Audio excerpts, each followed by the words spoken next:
Welcome to In the Trenches with Dave Lapham, brought to you by First Star Logistics, and our special guest in this episode, offensive coordinator Brian Callahan. He runs the gamut. He talks about training camp. He talks about working against the Rams and how productive those 2 days of practice were in the final preseason game, and how guys that were trying to win spots in the back end of the roster or the practice squad really stepped up and made some decisions very, very difficult. He also talks about the roster composition as it stands at this point in time. And finally, and most importantly, getting ready to face the Pittsburgh Steelers on the 11th, September 11th at Paycor Stadium. Be there or be square. It's the Steelers.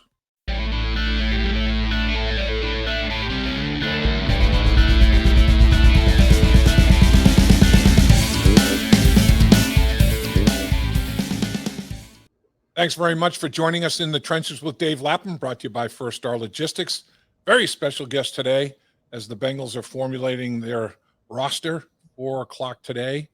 It's a final cut down to that 53-man roster. But as everybody knows, in the National Football League, during this entire week, there's still some fluidity to the back end of that roster. I mean, there's going to be people out there that people have an interest in, and moves could still be made. But at any rate, you have to start somewhere. How tough is this time of year, Coach? First of all, thanks for joining us. And this obviously is Brian Callahan, offensive coordinator extraordinaire for the Cincinnati Bengals. Not only a great coach, but one heck of a human being. Thanks. And how difficult is it having those conversations with players that, you know, their dream is on hold, I guess, is a way to put it at this point in time? Yeah, it's probably the least enjoyable part of the year when you got to let guys go, especially guys that have been here since the spring, and they put a lot of work in and time in to help make our team better. And so they're part of our team, really kind of no matter what happens to them, whether they're here on the practice squad or they've been released and they sign elsewhere, or their football career takes another direction, they go play somewhere else. It's always hard. They still count as part of our team to us. They put a lot of work in to getting better, to making our team better, to making themselves better. And so it's always a really disappointing time of year. You hate to have those conversations. It is part of the business, but it doesn't ever get any easier. You never get used to it. You feel for those guys. They're pouring everything they can into trying to make an NFL team, and it's a lifelong dream for those guys. And to not be able to fulfill it here is tough sometimes. You don't like to have the conversation, and I never lose sight of that. It's always there's always a lot of empathy that goes along with those conversations because you realize how much guys put into it. Yeah, man, it's such a competitive environment. There's no two ways about it. I mean, this is the best of the best. This is the cream of the cream, as such, and it's very, very difficult. What do you think about how your offense performed during the preseason? For you didn't play, obviously, starters, but guys that you were trying to formulate the back end of the roster with, and how did they execute for you? How did they handle game plans and then go out in the football field and go out there and perform and adapt if they had to? I thought it was a really good preseason for us. You know, we had a chance to see a lot of guys play quite a bit of football, starting with the quarterbacks. You know, between Brandon and Jake, they both got quite a bit of reps, live game reps with being live quarterbacks. You know, you get a real feel for what you can get away with in practice versus a game. You know, the ball's got to come out on time, and they got to execute and lead our team down to score points. And I thought they both had moments that they shine pretty brightly and prove their worth as NFL quarterbacks. We got a lot of reps of our depth of our O-line, a lot of things to teach off of, a lot of things to improve upon, and a lot of good things that we saw competitively, technically, growth that happened with those guys. So it's a great opportunity to play. You know, you don't get to play a lot during practice where everything's really live and you're going all the way to a tackle. That's always good to see. And then, you know, the receivers get a chance to go catch balls and get contacted and hit, and you get to see if they have play strength and the route detail. I thought we got a lot out of this preseason. It's a great evaluation tool. I don't think it necessarily tells you what kind of team you do or do not have, but I think it tells you what guys are doing and where they're improving and where they can get better. I think we took full advantage of it. In the final week of the preseason against the Rams, they came to Cincinnati, and you had 2 practices against the Rams that were at a very good tempo. Then you have the game against the Rams, and the starters basically got a good bit of work in those 2 days. And then guys that were basically trying to make the back end of the roster or practice squad spots, which are highly valuable. There's 16 of them now. Yep. And at some point in time, teams are going to have to dip into those practice squads because, you're going to sustain injuries. Knock on wood, it's not to, a star player for any lengthy period of time. But those are critical. And guys were really battling in that Rams game. I mean, you had performances from your wide receiver group, Irwin, Lassiter, Pryor. I mean, they all stepped up and said, don't forget about me. It was pretty interesting to watch them. Yeah, and they all had really moments where they performed really well. And I think it's a strange thing to say when you're competing, trying to make a team, but all those guys are trying to put their tape out there for the other 31 teams too. And they're trying to show themselves in the best possible light. They're trying to execute and make plays in actual games that, the whole league watches those preseason games. Everybody's scouring everybody else's rosters to see if there's a player available that can improve their particular situation. And for a lot of those guys, they're putting their tape out there, not only just for us to evaluate, but for the rest of the league to evaluate. And the guys that don't make it here, you hope we have a surplus at positions and guys play well, that they're talented enough to make another roster somewhere, which I do believe that. So, that work is invaluable. The game tape is the experience that those guys need to have. And I thought it was really, really well done overall by all those guys. Because of, special teams being a big factor at the wide receiver position, for example, Stanley Morgan, what Trent Taylor does as a return guy in special teams. Plus, that guy now, I don't know, man, something about him. I really like that guy's short space quickness and his ability to play slot. And then Mike Thomas. So, I mean, your depth chart that you had, the final depth chart that went out for the Rams was pretty much chalk. In terms of guys making the roster, those three guys are such great special teams performers. But Irwin, Lassiter, Pryor, all practice squad candidates. I guess it's just to be determined how many you're going to have an opportunity to bring back, and if they decide to do so. Yep, and that's what this time of year is, and you hope that we've cultivated enough depth. Those guys are valuable special teams players. That's a whole phase of the game that can get stepped over when you're talking about making rosters. When you're just talking about pure playing ability at a particular position, they got to have versatility. When you're in the back of the roster, you only get 46 on game day. So even those guys that make the 53, there's a handful of them that are not going to be active on game day, even though they're on the active roster. So guys that are available for games have to be versatile. They have to play special teams. They have to fill multiple roles because we just don't have enough people on game day to have just specialized guys at every spot. And that's what the roster construction is about. And that's how you get to your final 53. And then those 16 practice squad spots are extremely valuable because, especially now with you get these two standard elevations. So when you guys get nicked up, you have guys in the hole ready to go, and they just pop up for the game and they come play, and them, they're capable, they're developing as they're on the practice squad. I think it's a huge advantage for these young players to have this many spots available to them to continue to improve, and then when they get opportunities, you hope they take advantage of it. So at the running back position, 4 on the roster at this point. They're 25 offense, 25 defense, 3 special teams in terms of specialists. So it's a nice evenly distribution of talent wealth. But that like we're talking about, that can change for a myriad of reasons. I mean, there may be guys out there that you can bring back. You have your final 53-man roster. You can bring somebody off the street as such if they clear waivers, and then put somebody on an injured list and they're on for less a period of time because they're in that final 53-man roster. So, that's another tweak that might go on as you try to determine who's injured for how long and all those things that go along with it. So it's an interesting dynamic right now. But 4 running backs at this stage, Evans and Williams, both make the football team as we speak based on their performances, and rightfully so. I mean, Evans showed his ability as not only as a runner and a receiver, but as a return guy. And I'll tell you what, Williams, to me, pass protection, blitz pickup, he was solid, really good runs that he had, and he can catch the ball as well. They're pretty darn good, aren't they? Yeah, and that's part of the reason that we've, at this point have decided to keep Trevion, is because he's earned that spot. He's probably one of the more consistent performers over the course of camp, as amongst all the skill positions, just in terms of every day doing things the right way.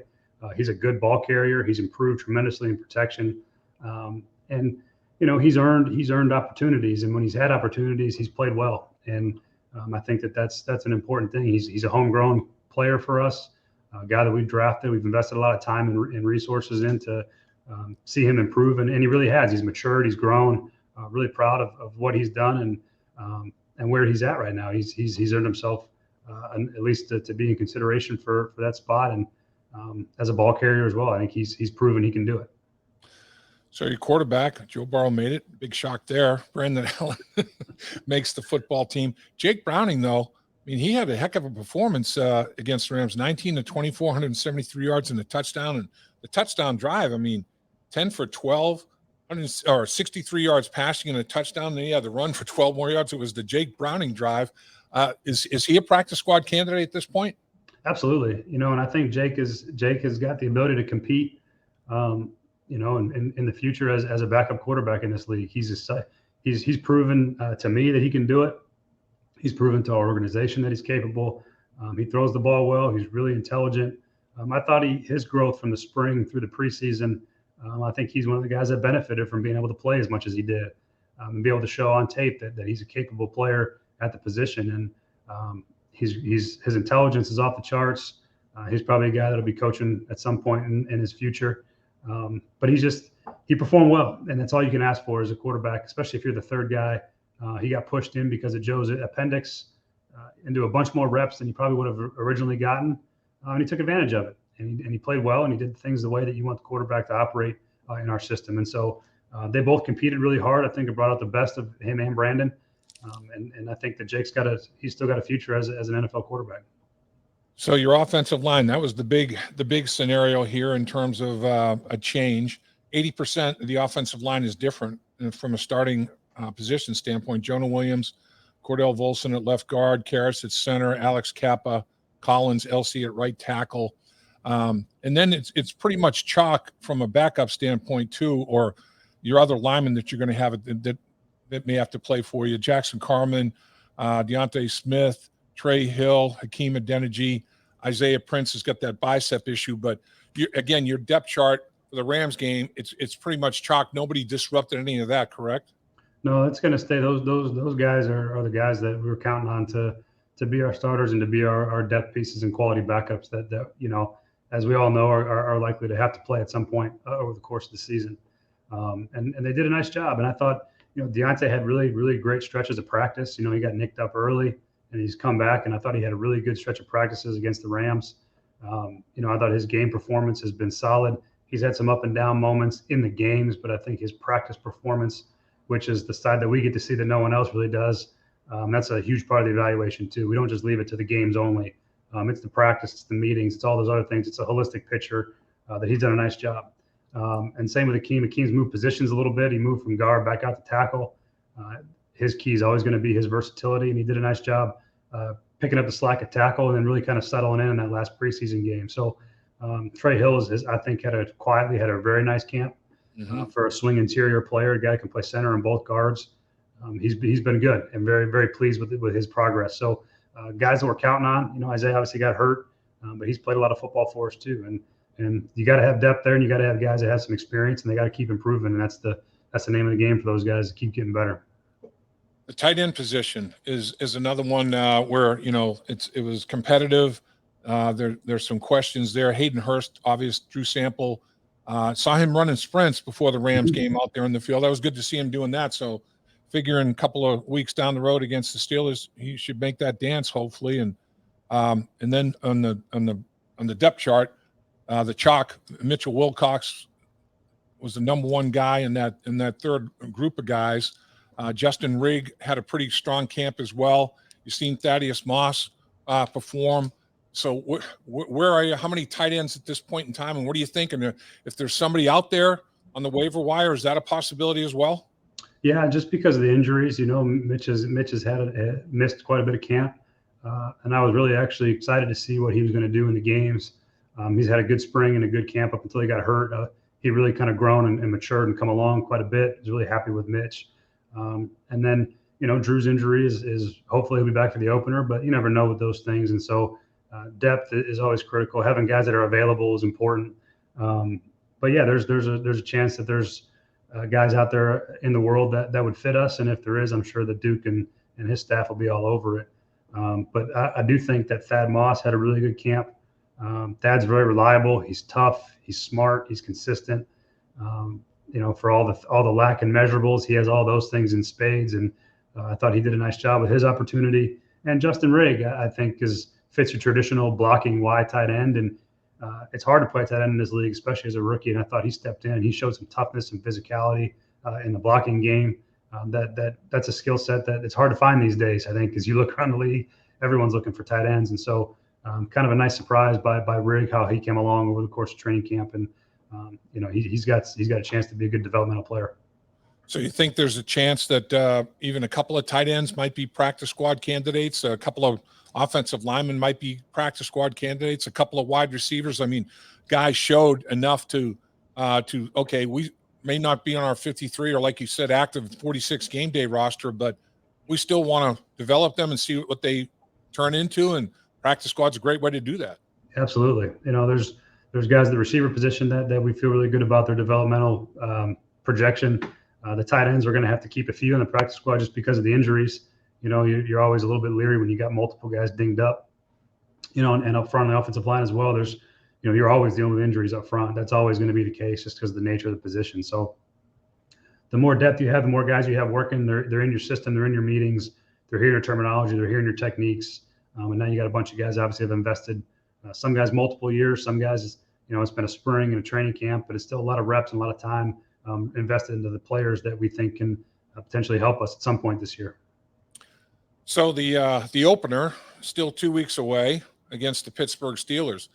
How much during the course of training camp, Coach, have you taken, we're going to take a few minutes of this practice, just to kind of look at things we might want to take a look at from a game plan standpoint against the Steelers and start the indoctrination process of what the Steelers do, introducing what they do defensively to your offense? Have you been slowly building along the entire training camp in that process? Not really. We've really been focused on getting our work in on our schemes. Yep. With the change in the training camp schedule and the preseason schedule, we really gained this extra week, if you will, this particular week. And so This is the week I've spent 2 days really diving into Pittsburgh.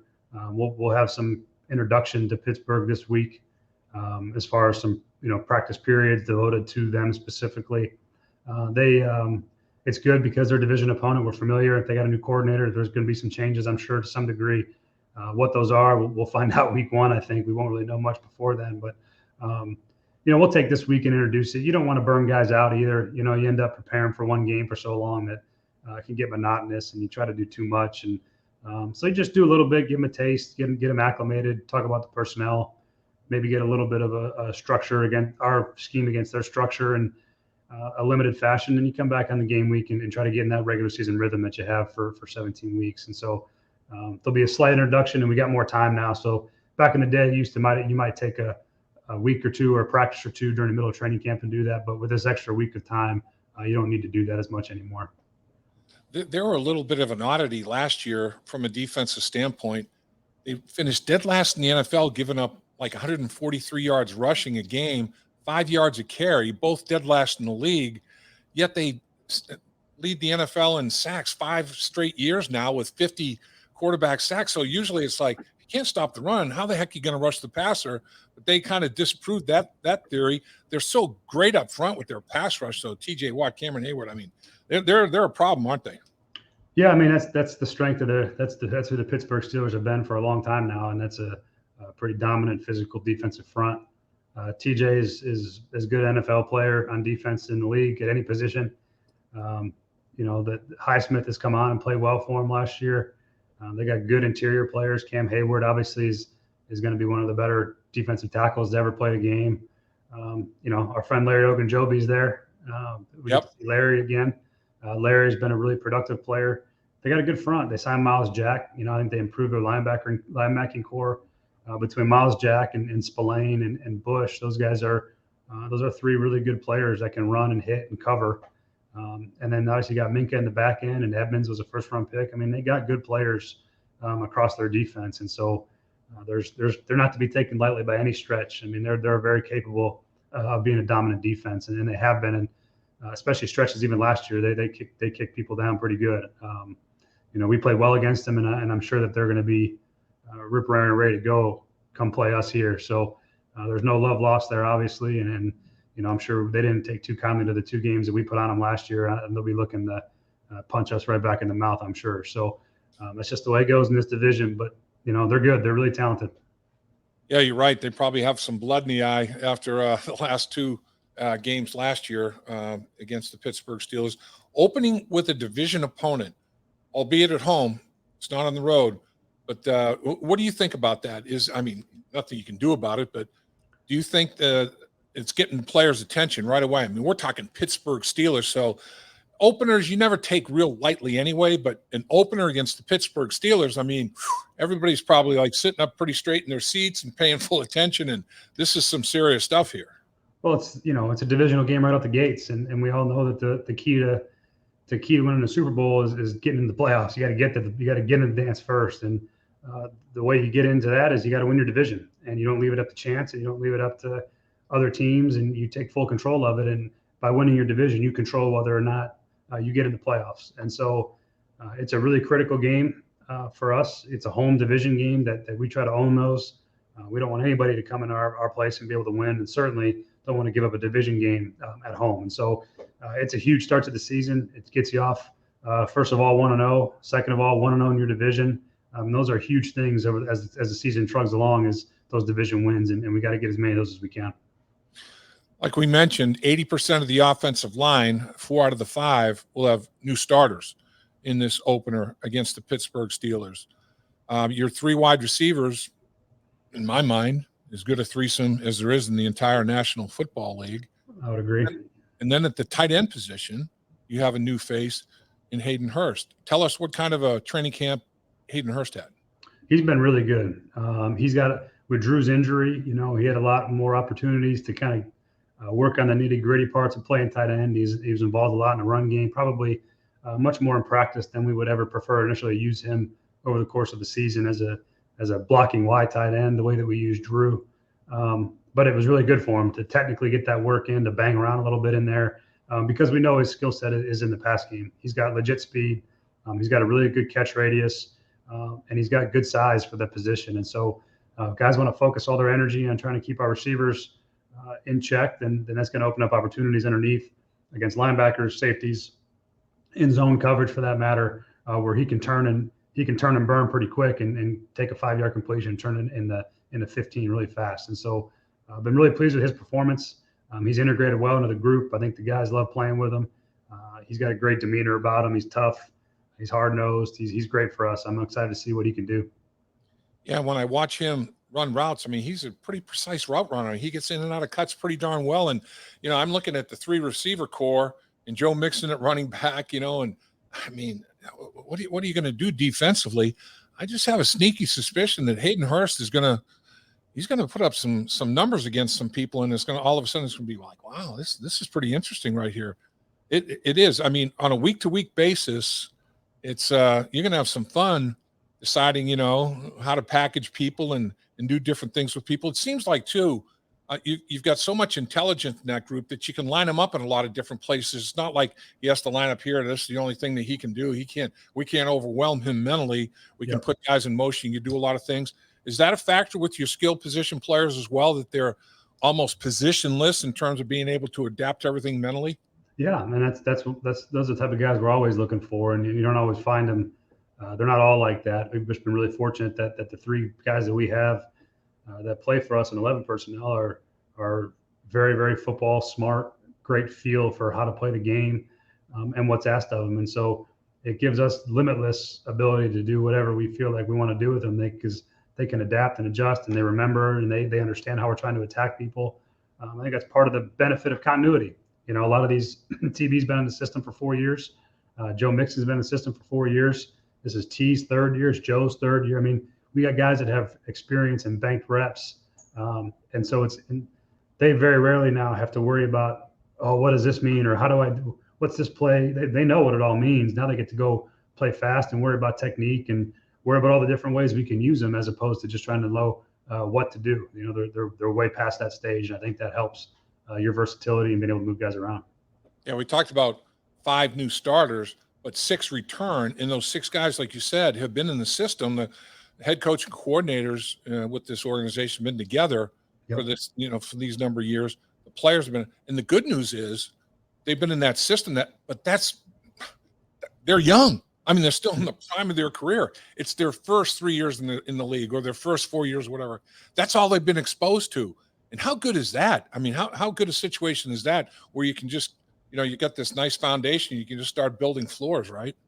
It's about a great situation as you can ask for, to have that kind of young talent play as well as they have as young players, knowing that there's a lot of years ahead of them still. And again, it's the idea is that these guys will all be Bengals for a long time, and we'll get a chance to really see how fun it is when they're all playing in year 8 together. That'd be pretty sweet. These guys that have, you look at the Tom Brady's and Peyton Manning's and Drew Brees, guys that have been in the same place for extended amounts of time, just how much better they can be, how much more efficient they are on offense. It's like they speak to each other without speaking, Yep. And that's the goal. And then we're fortunate enough to have really good young players. So hopefully that's how it trends over the next handful of years. And when you've got an offensive group of skilled people, quarterback, receivers, tight end, that see defenses through the same eyes, you can do some serious damage, can't you, Coach? I mean, of course, your quarterback, let's talk about him. Joe Burrow, obviously, he seems to be on a daily basis showing more and more. And then against the Rams, I see that Joe with those eyes again, he starts moving people with his eyes and creating spaces and putting the ball in tight spots. This guy continues to have answers to the test. I mean, he's so poised. He's so confident. He throws the ball so well. I mean, sky's the limit, isn't it?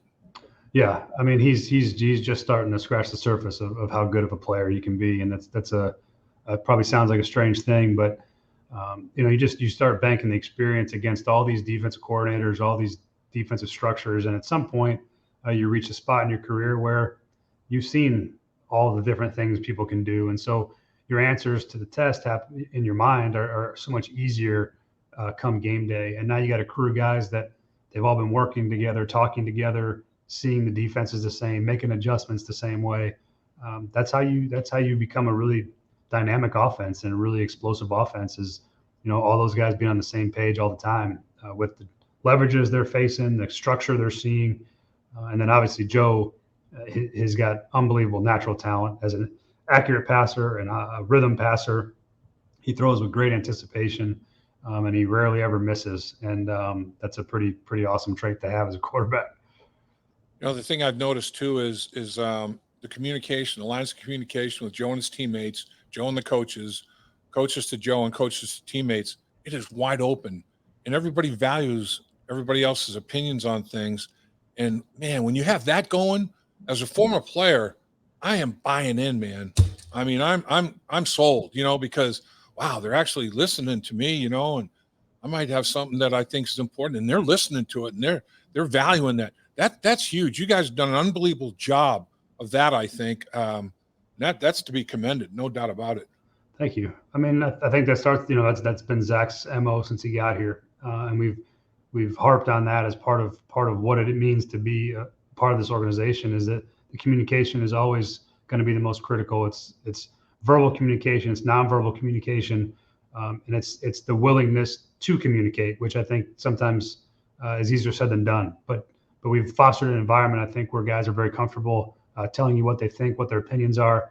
And it doesn't mean that every opinion that somebody has is used or granted, or that's not what it means. It just means that guys feel comfortable sharing what they think, and we feel comfortable with the input and feedback we're getting from our players because we trust them and they trust us. And I think that's what you see is a culmination of those things that have gone on over the course of 4 years, where guys feel really comfortable about being able to be open and make comments and make suggestions.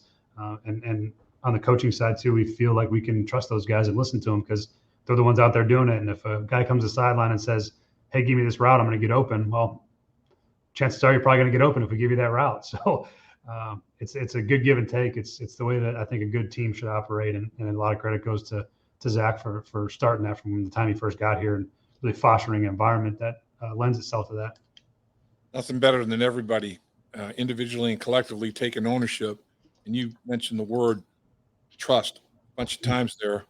Man, that's what it's all about. I mean, any relationship is built on that, and you guys have it in spades, and it's really good to see. And every team is going to face adversity, whether it's a little bit of a slump or an injuries or whatever the case may be.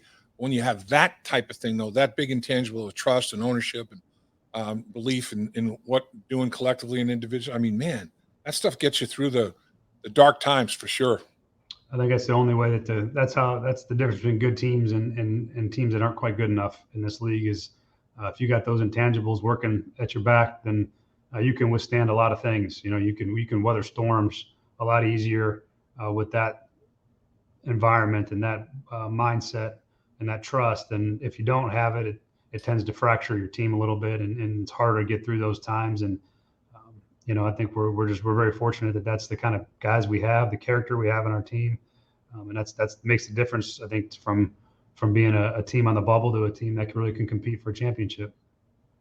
So what's the first thing that you'll probably tell your offense when you get ready? Not necessarily this week, because like you said, this week it's going to be finding and honing and fine tuning techniques and that sort of thing, maybe ones against ones, working on that sort of thing, just getting better individually and as a group. And then, okay, Labor Day weekend ends, come in, introduce the game plan. What thought about any message, or is it premature yet? Oh no, I think about that stuff all the time. I've gotten a handful of things that I've thought about, and I'll probably keep them myself for now. Sure. I don't want that one getting out, but there's definitely things that you think about. What's the messaging going to be to the unit?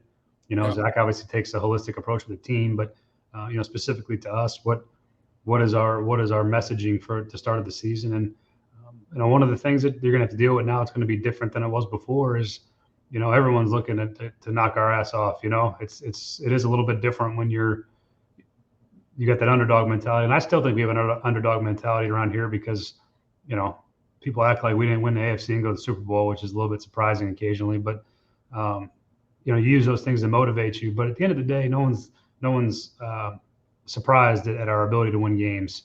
We have good talent, good players, and so you're going to get just about everything anybody's got every week. And when you're at the top, there is a little bit more. I think there's a little bit extra that you get from teams as opposed to when you're not really in contention for something for real.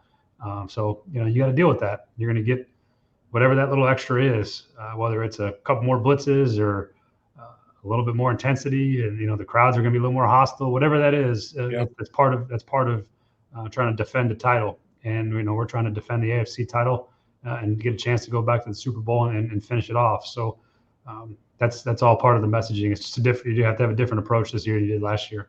Yeah, the old being the hunted rather than the hunter. I mean, those are much different roles. There's no question about it. And going to be hunted a little bit. There's no doubt.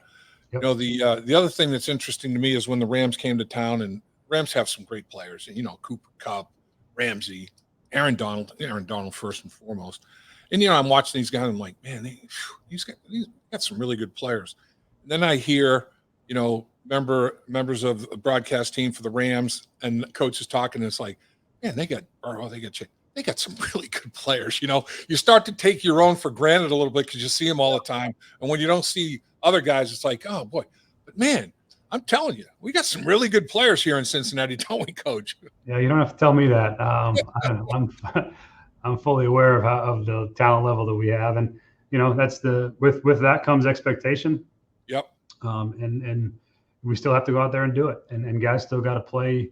You can't let it deter you. You're talented. You can be a good team, but all the things that made us a good team last year are guys being unselfish, guys doing things for each other, being a part of something a little bit bigger than just you and your individual goals. And that can't change. That's still got to be a part of what makes us unique. And I think our players are up to that task, and they haven't let the success affect them in that manner in any way. I think these guys are hungry and ready to go. And we got the talent to be a great offense. And I think that at the end of the day is the expectation. We expect to be a great offense. We expect to go out there and score points, and we expect to go out there to score more points than their team so we can win. And whatever that may be, sometimes it might be 17-10, sometimes it might be 38-35. Who knows? But whatever required of us on offense, we feel like we're capable, both talent-wise and schematically, to be able to play at a really, really high level. Coach, it was a hell of a lot of fun watching you guys last year, and I'm excited and full of anticipation about what's going to happen this year and how much fun it's going to be witnessing it all. Thanks so much for your time. Put together a good one for the hated, dreaded, but I guess respected Pittsburgh Steelers. Knock them off, Coach. Yep. Pittsburgh, man. I know it. It's part Pittsburgh. of it. Can't wait. I'm glad it's the first week. I'm telling you. Pittsburgh Steelers. Don't have to say anything else. Appreciate you, sir. All righty. You guys have a good one. At First Star Logistics, we're a very strict company that really puts the pressure on our employees.